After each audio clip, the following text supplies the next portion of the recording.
And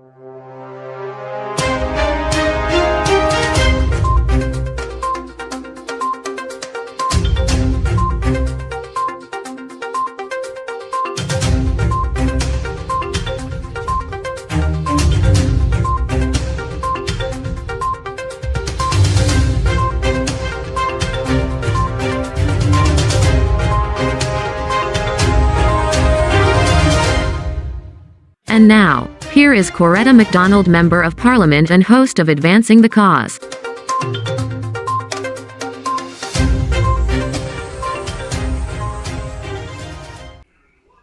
Well, good evening and welcome to another episode of Advancing the Cause. We're here again, even though we started late this evening, we're here again for more facts, more truth. And like I said last week, on this program we share accurate information. And so I want to welcome everyone, those who are watching us right here in Georgetown, those who are watching us from around the other regions, those in the Caribbean, and those further afield. Welcome to you. It's always nice to have you here. And so tonight we're going to look at our highlights first. And on our highlights for tonight, we have the dismissal of 300 staff members from GWI. And they're boasting that with that dismissal, or with those dismissals, they would have been able to save $240 million. Well, we know that sending people home is not a way to save money, because you've sent staff home and what we're getting, no water in some areas, brown water in some areas, almost brown black water in some areas, and so the service has become poorer than it was before. And you know what? Every time Sheikh Bash comes around, that's what we get at GWI. And so sending 300 staff members home and you're making a big fuss about everything, it doesn't make sense. What you have actually done is to have caused more families to be hungry, more persons to be jobless, and the poverty line has increased. But you know what? We sent 300 persons home, and then we had payback for the boys and the girls. So we've rehired some persons who were dismissed because of all kinds of issues. They were dismissed under the coalition government, some senior boys and girls, but those boys and girls have been rehired. And so the 240 million that you're talking about saving, you have not actually saved those monies. But you know what? Guyanese people are sensible. We big and we got sense. So there, here again, the install regime prefers to deliver poor service and to give millions to the boys and the girls. So it's fine to fire, but it's good to rehire as a form of token. What a shame. And then we look at what's happening in Guyana. The big one at this time, we have the Regional Agri-Investment Forum and Expo that is going to be opened. That will run for a period of 3 days. It starts on the 19th and it ends on the 21st of this month. And you know what? We have lots and lots of prime ministers who are going to be gracing our shores. And so let me take time off right now to say a special good night and welcome to Dr. the Honorable Keith Rowley, Prime Minister of Trinidad and Tobago. I'm not being biased, but of course I'm going to extend welcome to the other Prime Ministers, but a special one to the Honorable Dr. Keith Rowley from Trinidad and Tobago. You know, they've said that you really can't you can't keep a good man down, eh? And so when we was out and we talk all kinds of things about Rowley, and we kept him out for some other forums, we had to bring him for this one, but that's another part of the story. And again, accidents and more accidents. So folks, I just want to encourage you to be careful on our roadways. Be careful on our roadways. Look out for yourself and look out for all the other people who you think are insane. You just be pretend that everyone else is insane, and you look out for them on the roadways. So we'll be able to avoid all of those accidents that we have been having over the last week and during this week. I've seen on the brand new road that they have there, the brand new part road that we have there, there was a big commissioning for, you know, and we put up that Jumbie Bird sign there. I noticed vehicles are running off that road like crazy. Like crazy vehicles are running off that road.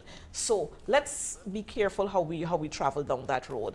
And we have a travel alert from the traffic department, and they're saying that we should avoid the Mandela Eccles bypass road. I don't know why. I don't know if something is happening there.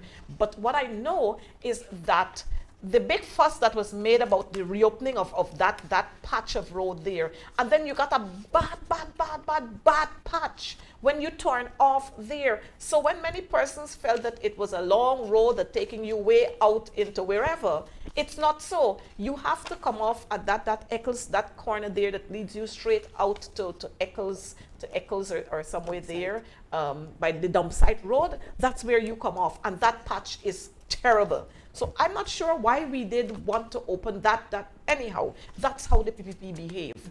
They're always excited about little things when they should be excited about doing big things for people. But we'll get to more of that. And then we have a 39-year-old woman who was stabbed by her ex-boyfriend. So sad, so sad, and he's now in hiding. You know, women, you've got to be careful. Got to be very careful. Too many women have been losing their lives. Too many women have been injured for this year. And I'm wondering, what is my sister, yes, I'm going to call her my sister, Dr. Vindi Prasad, what is she doing at her ministry about all of these things? We should have been seeing lots and lots of little clips running on television, you know, giving advice and reminding people of how they ought to operate. But I think they're just all there sitting and they're not offering any kind of help whatsoever to people who need help. But we'll get to more of that. Like I said, these are just some of the highlights. And then, of course, we want to extend our condolences to the family, the immediate family of ASP Harper, who died recently, a policeman who would have given distinguished service to this country. Again, this country is a little poorer.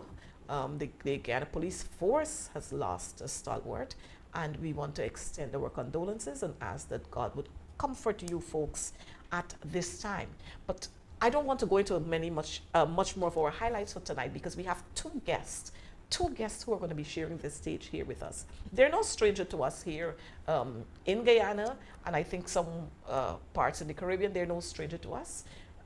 They have been on the forefront for long, and they are always there to advance the cause.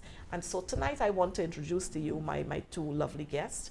We have right next to me on my left, we have the Honorable Vincent Henry, who hails from Region 9, and he is doing a fantastic job there. Vincent, welcome to Advancing the Cause. Thank you very much.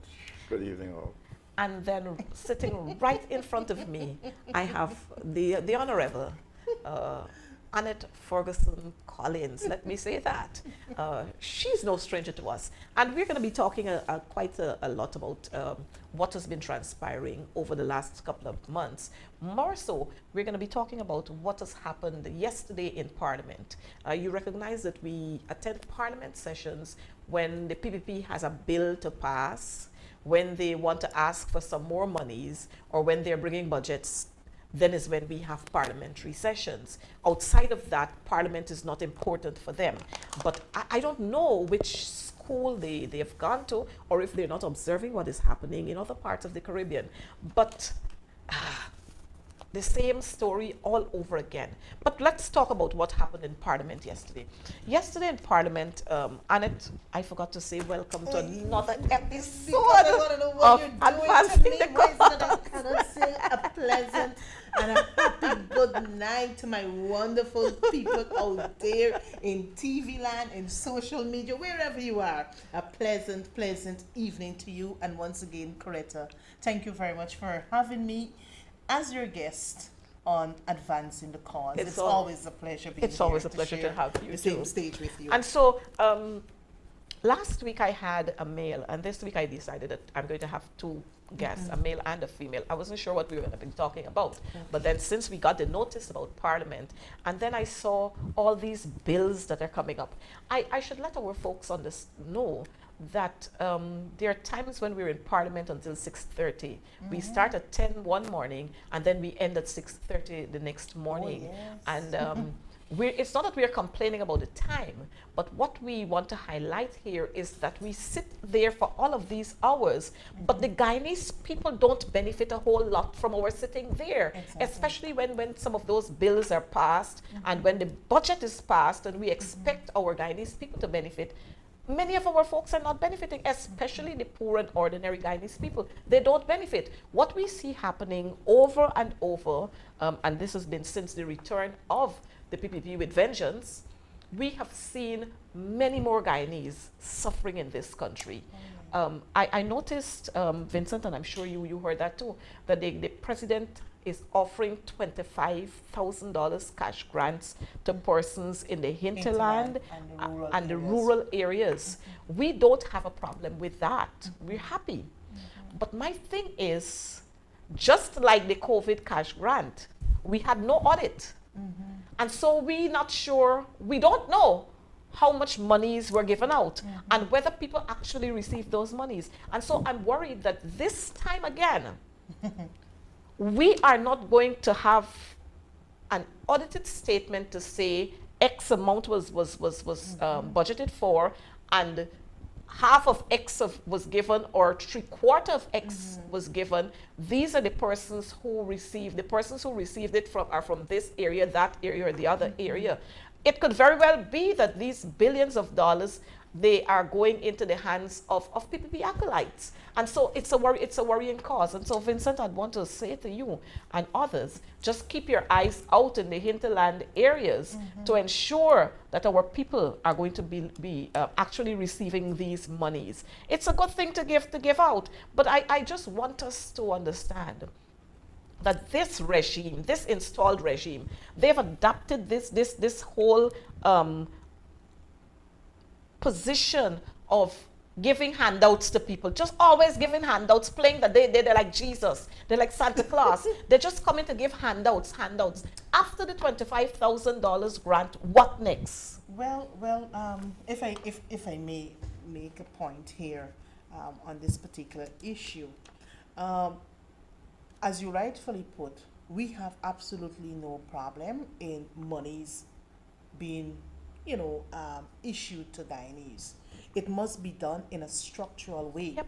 And you would recall after the 2020 budget, you had in excess of 7.5 billion Guyana dollars.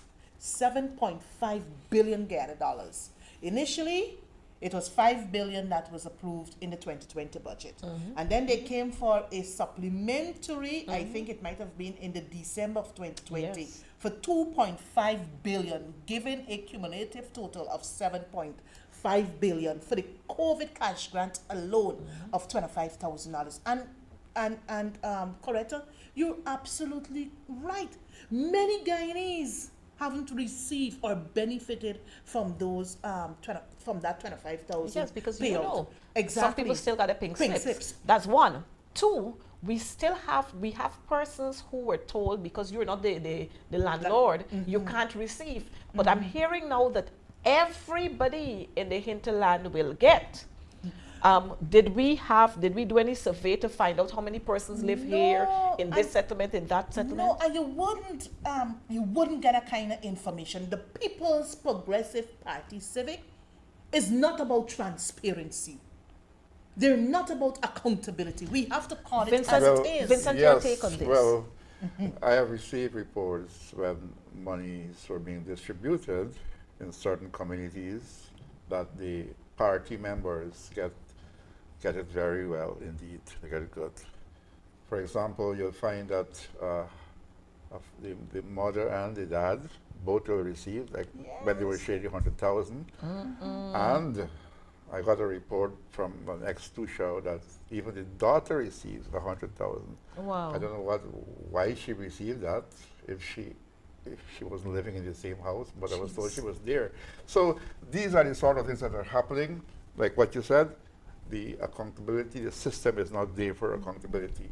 It's a system that just, goes any Wild West, and it's being used as a campaign strategy by the PPP. That's what they're using it for. They're not there to want to help people, but as a campaign strategy, and that is the problem that we are facing with that. No, but I really want to make a point before we move on, Coretta. After we in the parliament started to complain and raise the issue because of the reports that we were getting, no other than Irfan Ali came out and said that an audit must be completed by October. I think it's either October or December of 2020.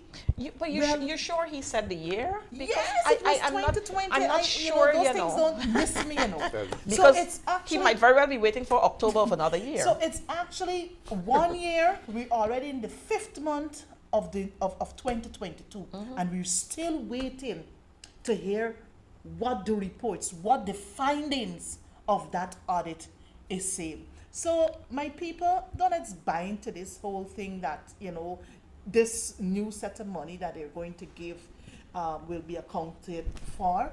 As you rightfully put, it's all about handouts. It seems as though we're preparing for some elections, so it's like a buying time. And this thing, it's really getting to me now, Coretta.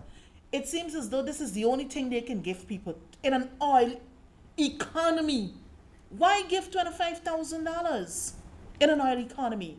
Guyanese deserve better. Just yesterday, they tabled in the National Assembly the monies that they would have received from the receipts from the revenues, The oil revenue. from the oil. The So 200 far, million. it's couple billions. Well, why $25,000? And then you're giving to the agriculture sector for the purchase of fertilizer some $1 billion. And we know last year $10 billion we approved for flood relief.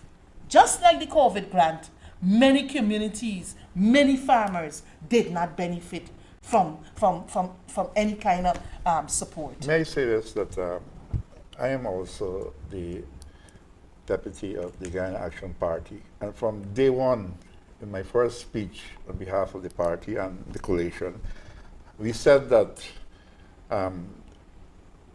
COVID was ongoing, and if we had a caring government, there would not have been a one-off 25,000. No. That would have been a Exactly. monthly Exactly. amount to Yeah. keep our people, going, give that they have food, etc., and so that they can be able to have better lives. But the one-off would finish in 2 days, 1 day, sometimes in hours when you go in the shop, especially with the high The cost of living Yeah. that we have right now. It's very, very high. And as such, there has to be some better strategies, for this oil-rich country to be able to serve the people. You wake up one morning and say 25,000, and then you go back to sleep for a good while, and the people keep suffering. And that brings me to even the school, to the children in the school. They give a 15,000 and they make noise about it every day if you give them a chance. But that 15,000 is finished in a few days. And I posted up a picture of children who were walking to school in Latham in the rain, Yeah. they're I remember soaked. And the parents called me to say, something is wrong. My child came home, he couldn't go to school because he got wet. I got several calls like that. And you have, transportation languishing in the town council's yard. And whatever they have, they're charging the children. I mean, they're charging the children to go to school, to pay to go to school. So, I mean, Vincent, wait. You're Yeah, saying that's that the David G buses that we got, that they spray over and so on, the children are now being charged? yes, they're being charged now. So Wow. one parent told me that she pays $500 for the child to go to school and $5 to return. It's $1,000. That's gone. The 15,000 is gone in 15 days. In 15 Just for transportation. What about school supplies? What about snacks? What about clothing? What about everything? This whole thing is Annette, the thing is, we heard, and this is my good friend, and you all know who my good friend is, Priya. We hear Priya talk all the time about this 19,000 and they give the 19,000, and when the coalition they were in, the coalition took away the $10,000 and all of that.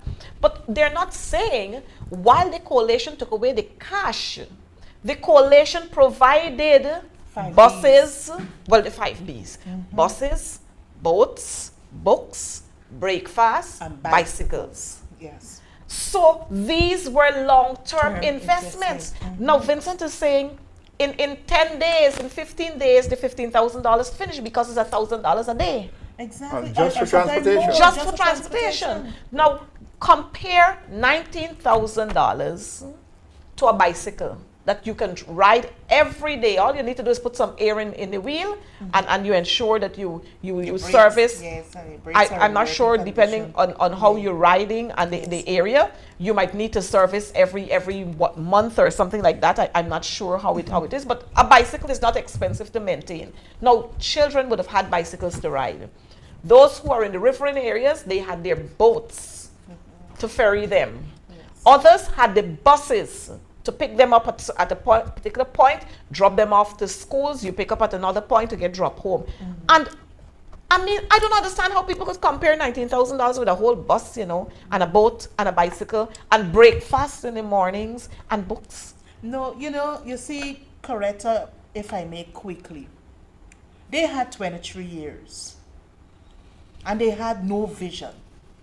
They had no plan in place to provide free transportation to get our children to and from school that would help the parents with a little transportation cost. Yes. It took the coalition government less than 5 years to provide free transportation for school children. Now that they've been installed into government, they don't want the David Granger legacy or the David Granger's initiative Or to vision. live on, or his vision to live on. But despite what you do, despite how much you try to kill his legacy, you try to kill his vision, you try to kill his initiative, people, the ordinary Guyanese who benefited from those programs, from those services, they will never forget. That's so true. And we can go on and on and Yes. on this. Lots. I have lots. Yeah, the 25,000, the 30,000 that Priya is boasting that they're giving. In 2 weeks, it's going to be finished. In some areas, in 1 week, that's finished. And so I don't know whether this $25,000, I'd be happy if she says to us that this $25,000 is going to be a termly something. At least it's going to help parents. But a one-off something once per year, I don't know where we're going with that. But this is the hype that they like. They like to go on Facebook and pose off, and they like to write things on Facebook rather than actually doing what is supposed to be done. They're total But strangers to the truth. yeah, but yesterday we had some bills in Parliament.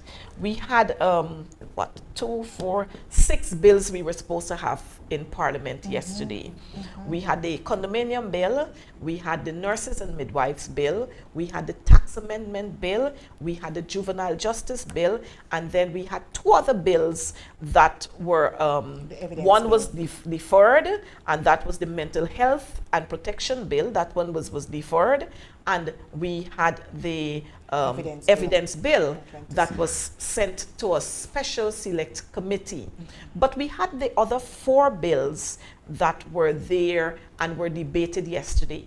But we are going to touch on 3 of those bills. We're going to touch on the condominium bill, and Annette, you're going to lead us out in that because I know that's your baby. And then we had the nurses and midwives bill, and then we had the juvenile justice bill. Those are the 3 bills that we're going to touch on. But my first question to you is, and any one of the 2 of you could answer, these bills that are being passed in Parliament, of course, these bills are passed in Parliament because the installed regime, they have the numbers. So regardless of what we say, they're still going to pass them. In some instances, they might allow good judgment and reasoning to happen, or to be considered, and they'll carry them over to select committee if we request that. But in most instances, these bills are passed. How do we as Guyanese, and I'm talking here about the ordinary Guyanese citizens, not the elite, the ordinary Guyanese citizens, how do they benefit from these bills when we pass these bills? Look, for me, Coretta, some of the bills contain reasonable clauses. And if an ordinary man can pick up a bill and go through them, you know, they would get the gist. Perhaps what might be difficult But might Annette, be some of the legal jargon. But Annette, the ordinary man out there ain't got time to sit down to read no bill. Well, good. I'm going Good. somewhere. So what? And that's the point I made yesterday in the National Assembly. Look, bills are good, but for me, I believe as legislators, what we should be doing is to educate, is to inform our people. Well, hey, next month, come June month, this is what the government will be proposing to the National Assembly, the condominium bill, and this is what the bill is expected to address. So that the ordinary man who's living in South Georgetown, the ordinary woman who's living in Angois Avenue, they would have an appreciation. When the bill passed, they know exactly what is in there for them. But if you don't do no widespread consultation to get the ordinary people involved so that you can get their buy into it, you know, our people are left at sea. So I believe, Coretta, the time has come for us to do more public consultation, not with just a few selected persons in a closed room, you understand me, and saying that this bill had widespread consultation. We have to take it to the ordinary man, because when the bill is enacted into law, it is everybody who got to toe the line, right? When the law is enforced. Well, for me, I would say that at least for the two of those bills, the Juvenile Justice Amendment Bill, which came before us, and the Nurses and Midwives Bill 2022, were not really so important to have been tabled. My feeling was that we could have spent our time better by being allowed to debate the high cost of living and measures that can be put in place from both sides, from all sides, to to cushion the negative effects and to make life become better for all Guyanese. But however, like it was said, the PPP government has a slight majority, although it was installed by some ways or another, and they are pushing their agenda. And if I may come to the Juvenile Justice Go right ahead. Amendment Act, that one, there is an act that deals with all aspects of juvenile justice in Guyana. And that act is actually based on worldwide, good practices in terms of juvenile justice. And this PPP decided that they're going to change one single clause in it. One.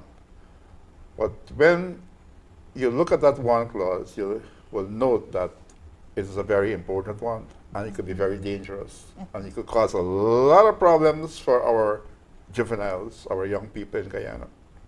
And that one clause is that the stuck into it was that juveniles, when they commit, it has commits or is alleged to have committed an indictable offense with an adult, and the offense is going to be disposed of summarily, the juvenile may be charged jointly with the adult. Well, that's the part that really got me worried. Not for myself, I'm not a juvenile anymore, I'm far past being a juvenile. But for the Guyanese youths, that is so dangerous, because mainly all over the world, they have what you call juvenile court or children's court. And whenever a child is accused, you know, he ends up first in the juvenile court. And from there, if it is found that he is culpable or there's a chance of him being guilty, he is then sent up to higher courts. Higher courts, yeah. And it goes on like that. But in Guyana now, what they have already passed with their slim majority, installed majority, is to, as soon as a child, a juvenile, 14 years upward, is accused of a crime, Yes. right Away. away into Yep. the adult court. Now, when they go to court, As a when they matter, go as a to matter of court, fact, you want to even put them in the holding cells with adults. yes, when they go to court, in the first place, they should be sent to, maybe the same building, but they should be sent to a children or juveniles court. It's the same building, right? But you have special, special judge or magistrates or what, who are well trained in that aspect, right? Trained in dealings with juveniles, because dealing with a juvenile is not like dealing with an adult. It's two vast different story together. So our poor children will be ending up, once they are accused, you don't even know if they're if they actually they actually committed, did it, right? yeah. You're accused. You end up in being charged together with the adult. And being charged together with the adult right away. The psychological and everything else that comes with it will affect that child. And that child may end up being, you know, a hardcore criminal eventually. The chances are there because you're going with adults right away. So that is the situation. This is wrong for our children. And it shouldn't have been there. We should put systems in place to do better for our children. And you know what they said? The reason why they're doing that? They're saying that because it's costly to hold two different, you know, court hearings. But Costly. And they also, and now let me talk about that. And they're also saying that apart from the cost of that, time is limited. Time. Too much of time is taken. Now you're dealing with our children. 14 to 18. 14 to 18, and you are saying that it's too costly. And Ghana, everybody boasting how we are oil economy and we'll be one of the richest countries in the world shortly and things like that. And you're preparing us to go backwards? We should be going forward now. exactly. Now, my thing is, it is costly for us to have two separate trials to safeguard our children. But it's not costly for the AG to have had built close to in the AG's office a parking lot that costs $8 million. About to. That's not costly. $8 million. That is not costly to park vehicles, No. but it's costly to have our children being tried separately because we care, right? Because we care. Because we care. Continue, Vincent. So, when we look at it, this bill is really offensive for our young people. We should be giving our young people the best opportunities, the best chances. Of course, if a juvenile commits manslaughter or murder, yes, Well, we they have to understand face the consequences. But don't tell me that John is charged. Somebody come and call John's name and right away he ends up in an adult court? No. Totally unacceptable, Guyana. Totally unacceptable for indigenous people and for the world. Exactly. The world. So instead of defending the rights of our children, we are breaking it down, we are beating it down.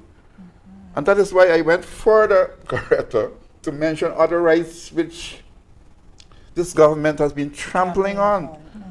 And maybe we'll talk about that later. But you know, the hypocrisy in this whole thing, I remember talking about children who, when we had the whole issue of vaccination, and I said, our children should not be forced to take the COVID vaccines.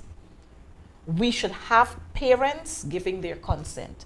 Don't tell the children they can't come to school if they're not vaccinated. And I also made mention of the fact that we saw the Minister of Education and other persons posing with certain groups of children. Oh, this child would have taken their vaccine and that child took their vaccine. And when I ask about other children, pose with other children and let's see them. We heard then that children got rights. And so the hypocrisy in this whole thing is that for some issues, children got rights, and for other issues, their rights are just taken away from them. They don't have rights then. But we signed on to all of these conventions, you know. Exactly. We have signed on to all of them. And what we should be doing, like Vincent said, is to continue with best practices. And if we check all over this world, we see how juveniles are being tried, even if they would have committed a crime with an adult. We see the way they are being processed through the courts. I don't know why Guyana always feel, since August 2020, we feel that we're so extra special. Maybe it's the new Dubai, right? They're probably getting us so. Probably. But the thing is, with the new Dubai, the people not seeing the benefits of it. So I'm not sure why we're still touting that. But Vincent, I'm going to allow you to continue on that same juvenile justice bill. And you're going to tell us what actually ended up in Parliament, what actually ended up happening in Parliament. Well, if I may, I was saying that Guyana is going down in a downward trajectory. We are talking about rights and things like corruption, perception index. We fell 2 points in the negative. You know, Yeah. Guyana fell 2 points in the negative since the PPP became installed in Guyana. And that shows where we are heading. And then the Inter-American Commission on Human Rights requested that reparations be done for the people of Isinru because their traditional rights were being trampled upon. Yes. Requested that. But the story with that is that the state, this PPP government, installed. They said, I quote, the state held that the Isinru villagers have abandoned their traditional ways and customs by engaging in a cash economy, as opposed to subsistence, while denying that mining threatens the livelihood of the community. Let me just talk about that. They're defending themselves against the Inter-American Commission on Human Rights by saying that we, the indigenous people, we have abandoned our traditional ways and we are involved in a cash economy. So what do you expect us to pay in the shop with? Huh? Beads? So and the state also argues that the Isinru community members have lost their traditional culture in aspects such as their building materials, their architecture, and their farming systems. The state particularly emphasizes that most of the members of having converted to Christianity and therefore do not preserve an ancestral spiritual connection to their territory. What is the PPP saying about the indigenous people? They're saying that all of us are no longer indigenous and we have no rights as indigenous people. And so they can treat you anyhow now. And they can treat us anyhow. And these are the same people they say they love. The same people who they will go and say something opposite to this and to say we are giving you the rights, etc. Up to now, they cannot hold one single session to look at the Amerindian Act of 2006, to revise it. They haven't done that since they came into power. So this whole thing about loving indigenous people is not so. And I would just want to close, please. Yes. Please.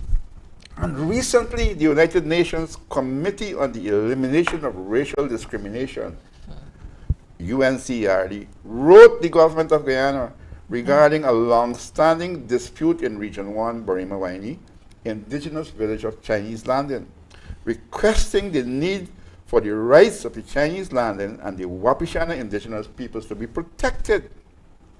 Well, I nearly said Mr. Speaker, because this thing is so hurtful. This is so hurtful. And UNCRD wrote the government, and the government did not respond.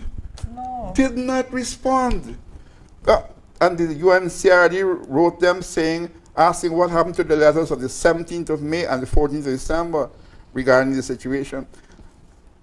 Miss Guyana, the PPP, they don't want to respond. They're signatories, like you said, to many agreements, but they don't want to respond. And they will go so far as to break international ranks and trample on the rights of indigenous people just to get their way. But this is not a long time. Today, our people are reading, they're listening. Yes. And that is why, in closing this little thing on rights, when we had the last two Shoals elections, the indigenous people of the Rupununi, they voted overwhelmingly for persons who were not selected, because people were selecting people to become two Shoals. The people voted against them, by and large.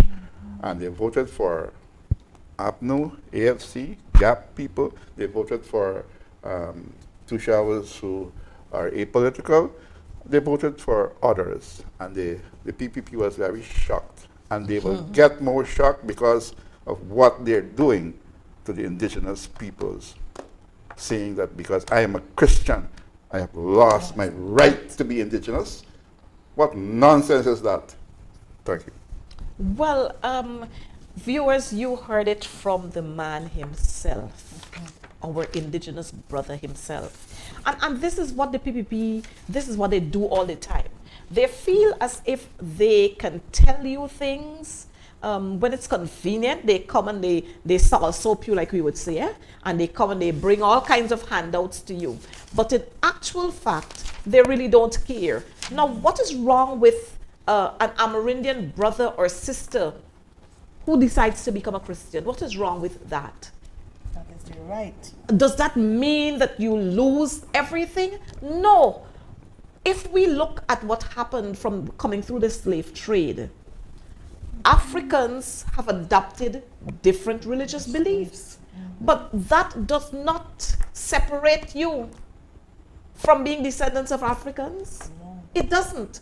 And so, I'm happy that our Amerindian brothers and sisters, that they are, like one of my brother would say, they're wising up.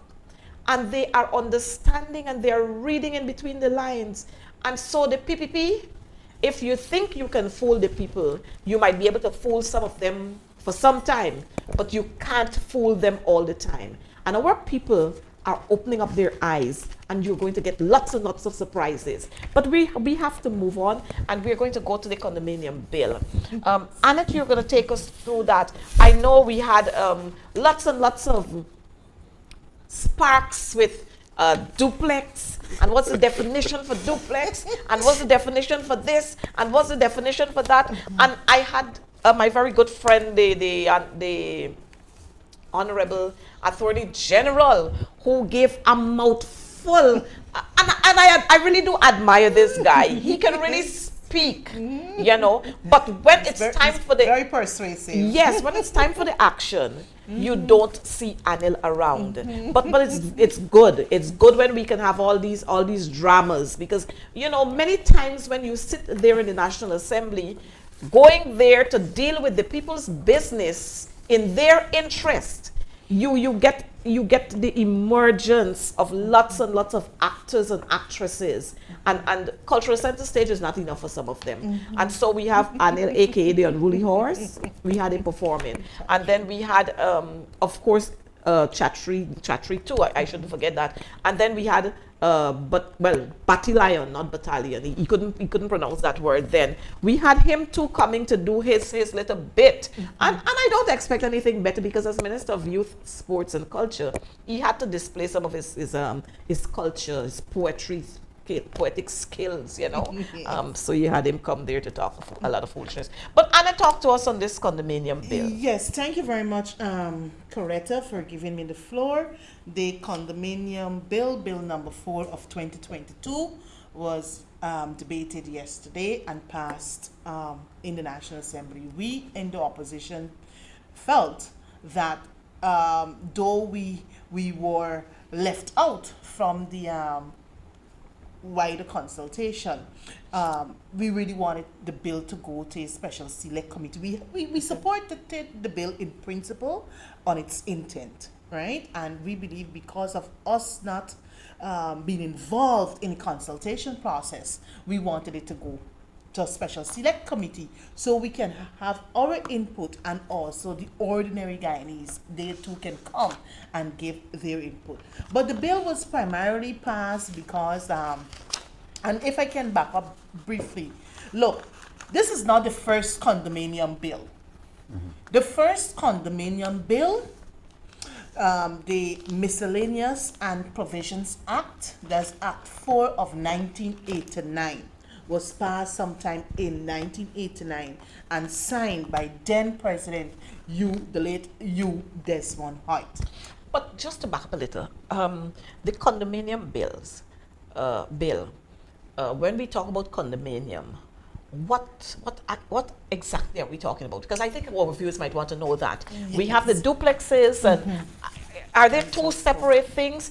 Could I put them in the same light with the range houses that we have? Is that what we're talking about? Is that a duplex or that's the condominium? Well, if I may, because you know this whole terminology, condominium, is new to us, you know, here in Guyana. We keep hearing duplexes, because the coalition government would have constructed several duplexes in the Perseverance area. So for my own edification, I did a research to get, you know, like the differences between a duplex and that of a condo. And this is what I found. The difference between condominiums and duplexes, right? A duplex is a single building that has two separate units as a part of it. Good. So this is where the duplexes in the Perseverance area would fit in. You know, 2 units. You would find those also in some parts of East Rumveld, some Right. part of we call it Shirley Field, Ridley Square, West Rumveld. Two units on one portion of So land. we can say, So it's safely just a say, wall it's separating. one house, but you got a wall in the middle. So Exactly. 2 families can share it. Exactly. Good. Right? While on the other hand, a duplex is also connected to at least one or more condos. So you would have perhaps, let's say, like the range houses, for example, in Good. Lane Avenue.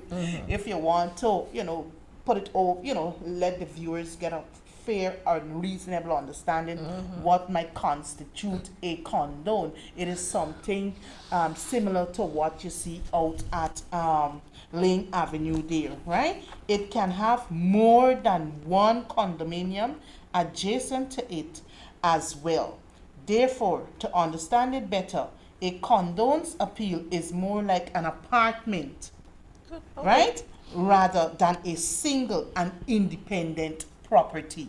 So it's a series of buildings, but you know, compartmentalized, right? But because, as I said before, we had an act of 1989. But what happened? Remember, when we constructed the duplexes in Perseverance, the two units on one land, I think the land there was not properly demarcated. So with this new law, it would now allow for those persons to now have their titles, whether it's a title land registered at the deeds registry. If it's unregistered, you know, it's a transported land that you would get your transport from the land registry. So I mean, in the debate yesterday, I find it very, very amusing because this bill of 89 has been in existence for some time. And if the PPP really had a vision for building of condones, they should have, amended this bill years ago. But because of the vision of the APNU government with the duplexes, we were going to amend this 1989 Act so that the people out in Perseverance, they can receive their titles so that it would allow them to go to the banks, get loans, it would allow them to take out insurances to cover, their property and all manner of thing. But what happened, viewers? The reason why this bill, we could not have amended the Act of 1989 is because in 2017, when we had the solution or housing and beyond 2017, I think it was commissioned by the then Minister Valerie Patterson, right, where you had all the construction of those units out at Perseverance. They did start to examine the bill of the Act of 1989 in 2017. But you know what? In 2018, drafting a law don't just happen in 3 months or in a week. It takes time because you have to do research to ensure that whatever you want to make law is relevant to the situation of the day, right? So in 2018, we started to look at the bill in 2017, but after the no confidence motion, we could not. The bill could not have gone to the National Assembly to be debated and passed unanimously by the APNU AFC government, right? I couldn't come back and respond to Colin Crowell yesterday after he had to be the last speaker to do the wrap-up. Colin Crowell made the point that if the APNU AFC government was really serious to have the condominium bill passed, we should have passed it. Why didn't we pass it in 2019? But what Colin Crowell forget to say to the National Assembly and the people of Guyana, after the no confidence on the 21st of December 2018, the last sitting of the National Assembly was in May of 2019. So after May 2019, we had no sitting of the National Assembly because we were preparing to head for an elections in 2020. So they will come with all these, fancy terms, all these storytelling just to make the APNU look good. But it was our vision to ensure that we have duplexes constructed, and I'm happy, Coretta, that the bill was actually passed to help those who got to get their titles. But we in the APNU, we have a concern. When you look at part 3 of the bill, provisions pertaining to units it has to be part 2 of the bill, approval and registration. Everything the minister will be involved in. And I want to simplify this particular part briefly, Coretta, for our viewers to have an appreciation of what this particular section is saying. If you, Coretta, got an existing building, and because of what is happening in the oil and gas industry, you have influx of people coming in, and you now want to construct your building or redesign it, right, to a condone or a tongue style house. You now, as the promoter, you now have to submit your relevant documentation to the Minister of Housing. And if he feels that, well, look, because of who you are, and I feel like giving you the approval, you're not one of our exactly. supporters. So if Tom Jones, who is their supporter, and he go with a similar proposal to the minister, he will get the nod over you. So these are the things that will be happening, and as Guyanese we have to be very careful, and it's not only private persons who will be involved in constructing of these condos or townhouse type houses. The government too will be involved, because there is a clause in the bill that speaks to the whole issue of public sector involvement, which includes the government, the NDCs, and the Central Housing and Planning Authority. But, Coretta, this is where I got a problem with this particular clause in the act. And we would see the People's Progressive Party Civic. All the evidence is out there. The People's Progressive Party Civic, in constructing housing units, they have been doing a very, very bad poor job at it.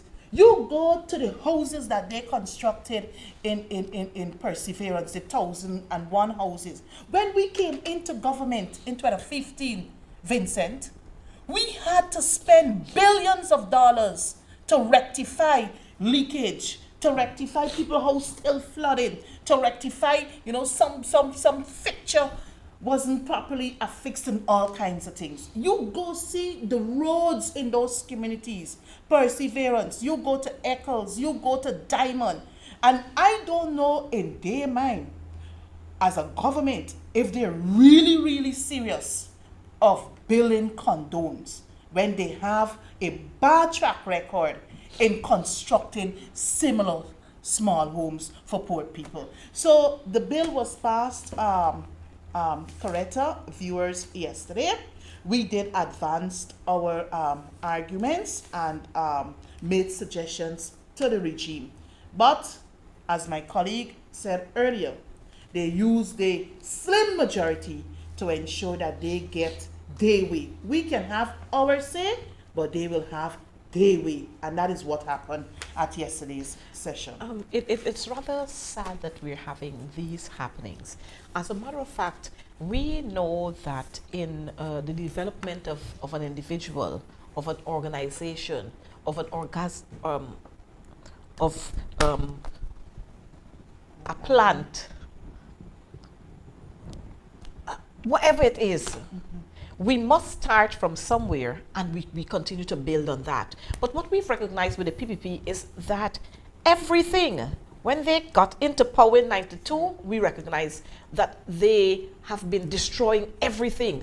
Because as far as they're concerned, this is Burnham legacy. It reminds them of Burnham. It reminds them of the PNC. So they've been destroying that. We saw them again coming here in 2020, and all they seek to do is to dismantle every policy that was laid out there by the coalition government. Every initiative that was put there. As a matter of fact, these bills, some of these bills, you see them change a one word or change a two word, or they put in a new clause just to say, look, we have done this. This is what we are doing. And I find this to be very, very disgusting. As a nation, we have to come out and clamor on these issues, because we cannot continue to build and break to rebuild the same thing.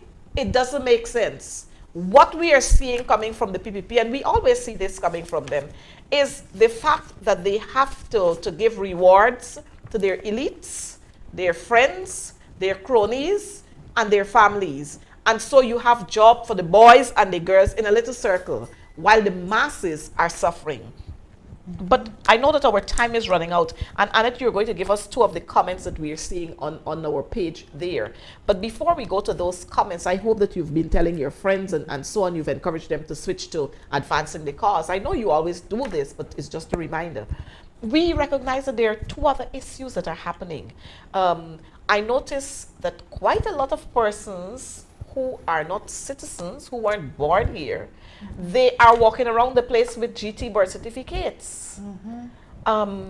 lots and lots of these Cubans and the Venezuelans and the Brazilians that we have here, they're walking around with Guyanese birth certificates and they can hardly speak English. You ask them questions and they can't answer. And so it worries me, and it's worrying to all of us. It should be worrying to all of us that you're now having all of these foreign citizens walking around with Guyanese birth certificates. Your take on that? Well, Yes. Well, that is one way of, if I should use a strong word, invasion of a country without using weapons and arms.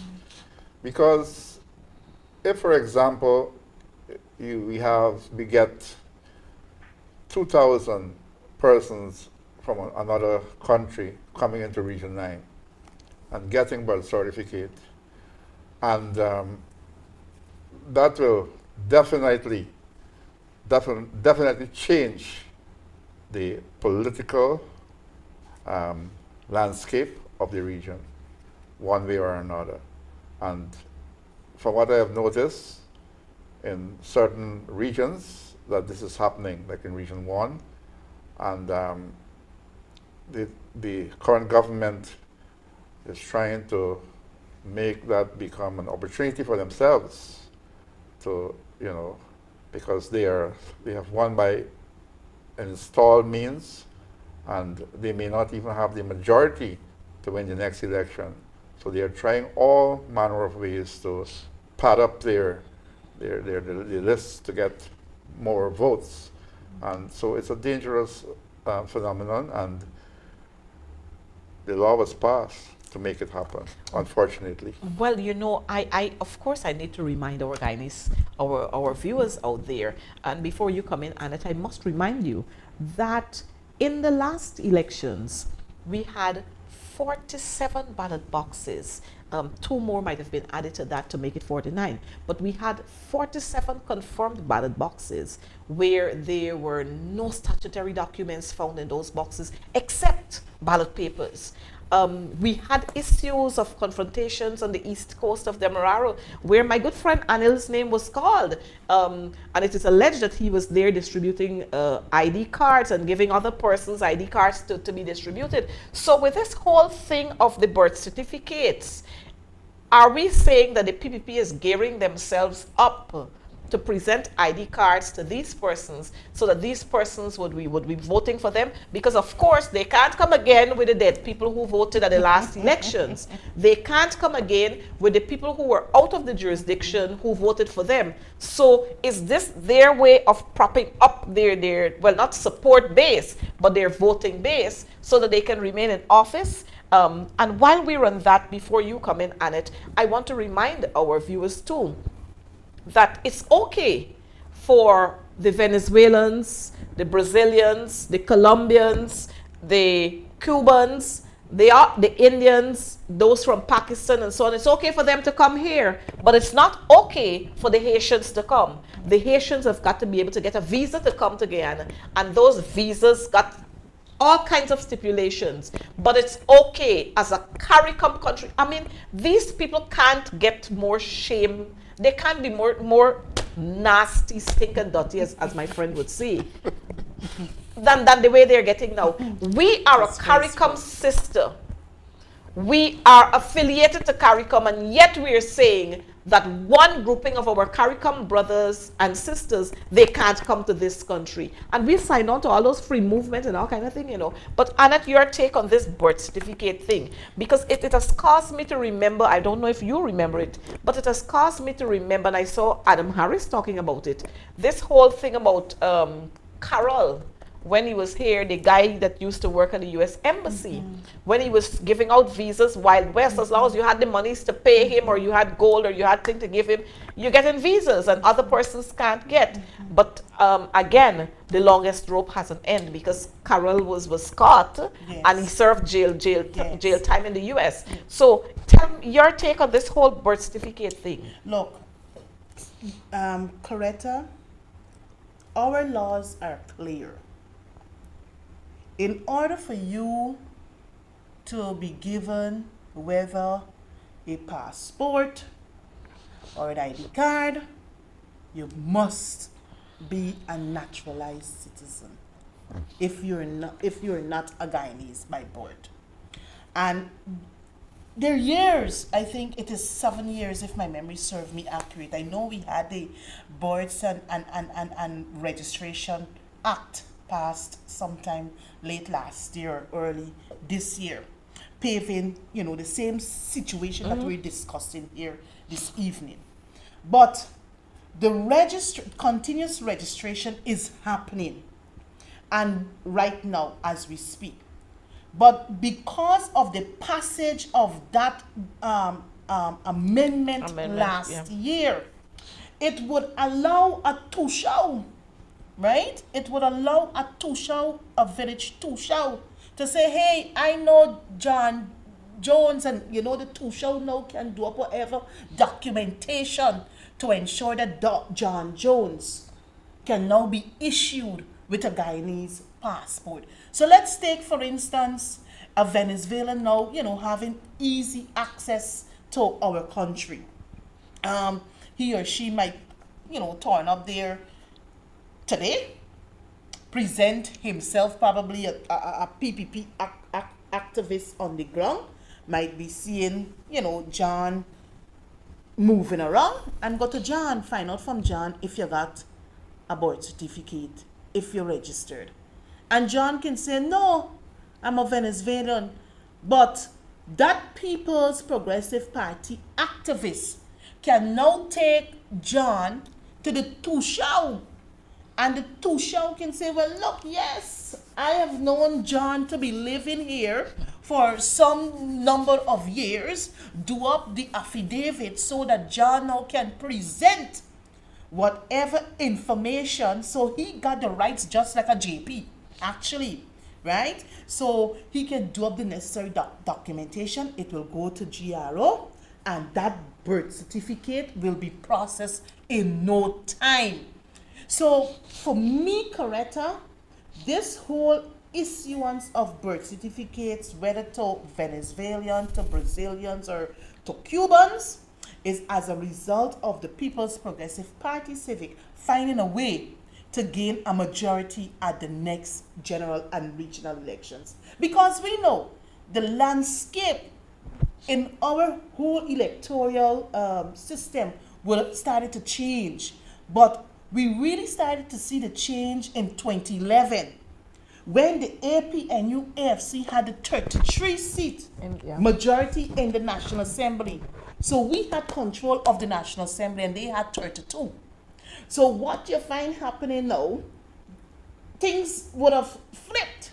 In 2015, we had 33 as a combined coalition government. So we had both the government and the control of the National Assembly, and they formed the opposition. In 2020, you could safely say that the situation, turned back again as in 2011 and 2015. So what is happening now is that the People's Progressive Party Civic is finding a way to ensure that they get 5 seats majority. So if it's that they got to pad the list, they will pad the list. If they got to get Venezuelan, Cubans, the Pakistanis, or whomever to register, this is what they are doing. And that is why we, in our villages, in our communities, in our constituencies, we have to be vigilant. So if I never see you, Vincent, in my community, I must raise a red flag on you. When I see I must raise a red flag on you and start beaming in on you to find out whether 1, you got birth certificate, whether 2, oh, you got it. or you get it, if you get registered, and start making nice. You see, we have to take these things seriously, because we'll end up in a situation where you turn up on the day to vote and you see persons that you've never seen in your area lining up right there to vote. So it's an issue that all of us must be concerned about, and we must ask questions. The other issue is that we have persons going around the place, coming to your homes and asking you all these questions and claiming that they are working with GCOM and they're coming to register you. When they come, just send them packing. The offices, GCOM's offices are situated across this country. And if you have to register, go to one of the offices. GCOM is not sending anybody to anybody's homes, or to your home or your homes. So don't entertain those persons when they come. But I notice our time is running out, but we have to stitch this one in. I have seen, again, this is another cause for concern. I don't know if it's because we care or because we don't care. But I've seen the Ministry of Education issuing to teachers a warning, a threat that says teachers must be enrolled, those who are not trained, they must be enrolled in CPC in another year. If not, say bye-bye, tata bye-bye to the job of teaching. Now, my take on this is, we have lots of teachers in the system who are still not trained. Many of them is not because they don't want to be trained, but circumstances present themselves, and all of us are different, and they have not been trained. What are you actually saying, that you're going to put those people out of the system? Vincent, give us your take on this, because we know we're talking here Region 9 and Deep South and Pac-Rimas and so on, Anai and so on. Give us your take on this stance that the ministry will have taken with teachers.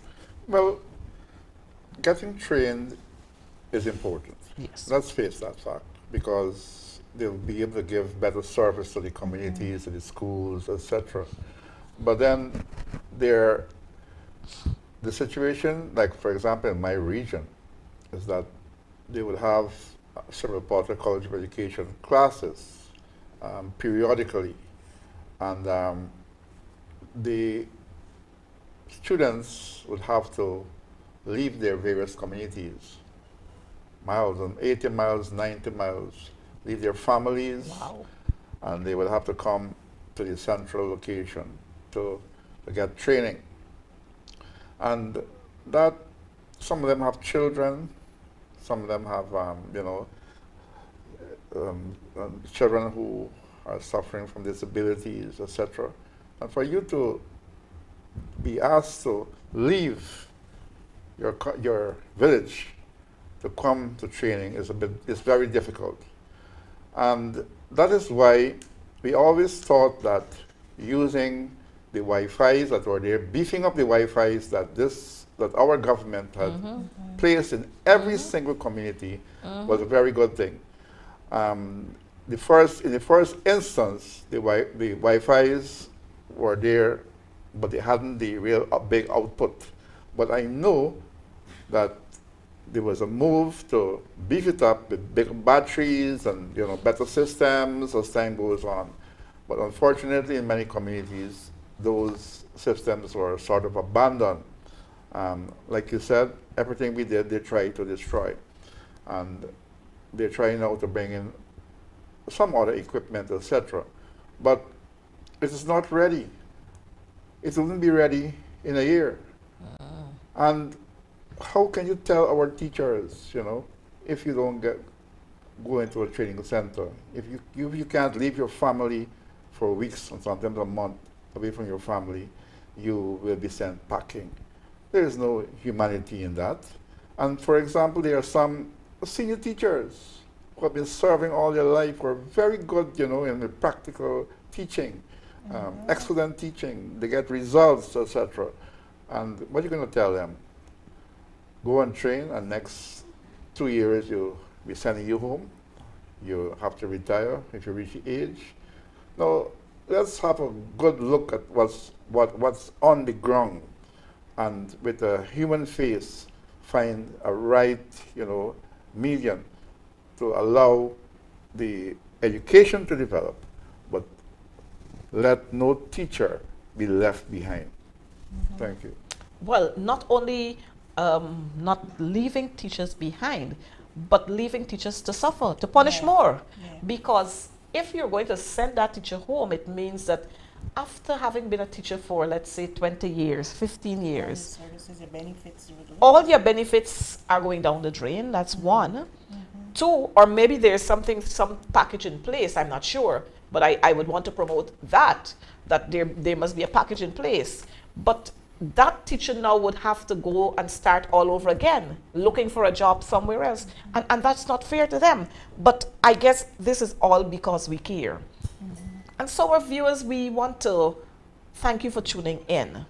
It has been quite a good night here talking with you. I know we had lots more to say, but of course we have to make way for my brother Sherrod in the ring, where you're going to have even more information being bestowed upon you. Our caution here to you is to be on the lookout for those persons who are going to be coming into your communities and saying to you that they're there to register you. 1. 2, look out for those persons who are receiving birth certificates willy-nilly, who are not Guyanese, because that in itself is criminal. Thirdly, I want to say to you on a very, very serious note that COVID is alive and well. COVID is still around. Many, if you watch what has been happening over the last couple of days, you are seeing in one day 60 cases, another day 200 and something cases, but all we are getting are some top figures. We're not getting the real figures of persons who are infected with COVID. So let me warn you, wear your mask, continue to stay your distances, and please sanitize as often as possible. Stay well. Thank you for watching us. This is all for now on Advancing the Cause, as we seek to engage you next week at 6:30. Annette and Vincent, thank you for being here, and we look forward to hearing much more from you. Vincent, we would want to have much more from you, but I know what happens at your end in terms of internet connection. And this is the government who talk about we got millions and the next Dubai and so on. They can't provide the kind of services. But we are going to continue to advance the cause, and we'll ensure that whenever we can have you, Vincent, that we have you. Annette, you're always here, and so we can call on you at any time. But folks, do be good citizens. We love you. God bless you. Take care. Bye-bye. Bye-bye.